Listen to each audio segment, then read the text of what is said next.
Por quê? Porque Jesus precisa voltar. Por que é tão importante que ele retorne à terra? Para julgar os ímpios. Os apóstolos e o credo de Nicéia nos lembram que Cristo virá julgar os vivos e os mortos. É crucial para a conclusão dos tempos maus atuais. A história deve terminar com o dia do juízo. A injustiça da vida exige isso. É injusto que os maus prosperem e os inocentes sofram. A maioria dos crimes passa despercebida e sem punição. Caráter pessoal e circunstância, integridade e prosperidade, santidade e alegria parecem ter pouco em comum. O instinto aconselha que o bem seja recompensado e o mal seja punido. A justiça de Deus exige isso. Seu bem não pode ser questionado se ele nunca corrigiu a maldade que permitiu. Se ele é verdadeiramente o Rei do Universo, ele também assume a responsabilidade de juiz. Se é verdade que ninguém zomba de Deus, pois o que o homem semear, isso também ceifará. Gálatas 6, versículo 7. Então deve haver um dia do julgamento, quando todas as contas serão acertadas e todas as dívidas serão pagas. Por que o dia do juízo? Porque a morte é o fim das oportunidades e corrige a lacuna entre o bem e o mal. Porque não todos são condenados na morte, mas em vez disso, devem esperar até que toda a raça humana esteja no porto.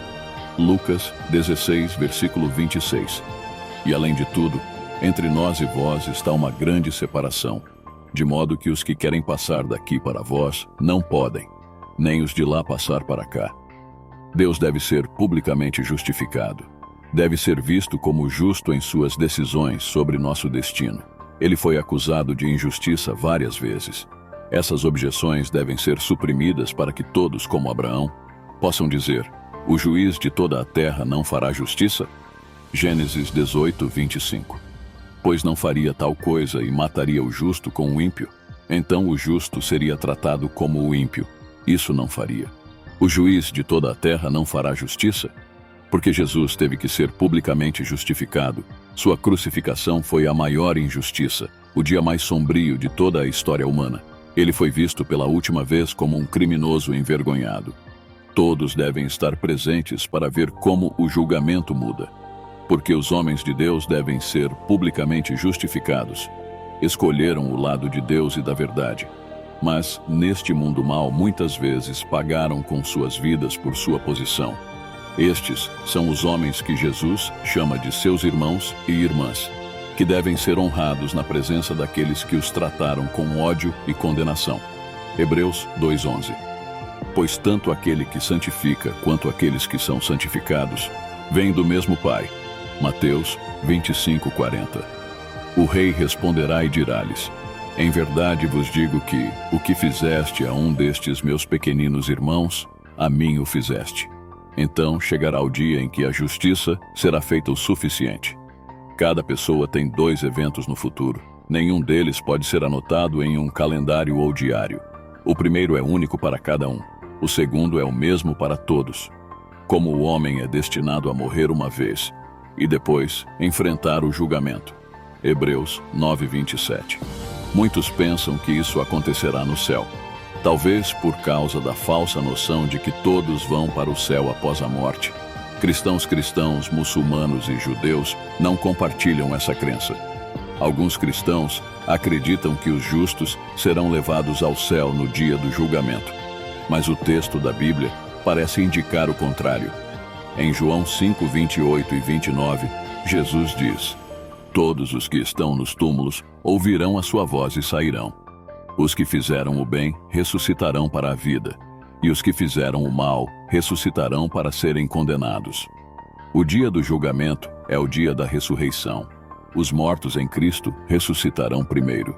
Depois os justos vivos serão transformados em corpos espirituais semelhantes aos de Jesus. E finalmente os ímpios ressuscitarão para o julgamento. Eles serão julgados pelo que fizeram na vida. Os justos serão recompensados com a vida eterna, enquanto os ímpios serão condenados ao castigo eterno. O dia do julgamento será um dia de revelação. Tudo o que está oculto será trazido à luz. Não haverá segredos, desculpas ou subterfúgios. Cada pessoa terá que prestar contas de suas ações diante do tribunal de Deus. As intenções do coração serão reveladas e pesadas. Não haverá lugar para hipocrisia ou engano. O dia do julgamento será um dia de separação. Os justos serão separados dos ímpios. Os seguidores de Cristo serão levados para o seu reino, enquanto os desobedientes serão lançados no lago de fogo. Não haverá segunda chance, nem oportunidade de arrependimento. O destino de cada pessoa será selado para a eternidade. O dia do julgamento será um dia de justiça. Deus é o juiz supremo e ele julgará com equidade. Ninguém será injustiçado ou tratado com parcialidade. Cada pessoa receberá o que merece com base em suas obras e sua fé. A misericórdia será estendida aos arrependidos, mas a justiça prevalecerá para os impenitentes. Por fim, o dia do julgamento será um dia de glória. Deus será glorificado em sua justiça e santidade. Seu nome será exaltado sobre toda a terra, e todos os joelhos se dobrarão diante dele. Os santos compartilharão da glória de Cristo e reinarão com ele para sempre. O mal será erradicado e a criação será restaurada à sua perfeição original. Em resumo, o dia do julgamento é uma parte essencial da história da redenção. É o momento em que Deus estabelecerá sua soberania sobre toda a criação e recompensará os fiéis enquanto castiga os ímpios. É um dia de esperança para os justos e de temor para os ímpios. É o dia em que a justiça finalmente triunfará e o plano de Deus para a salvação será completado. Que Deus abençoe sua vida sempre. Se inscreva no canal e ative o sino de notificação para continuar recebendo conteúdo abençoado.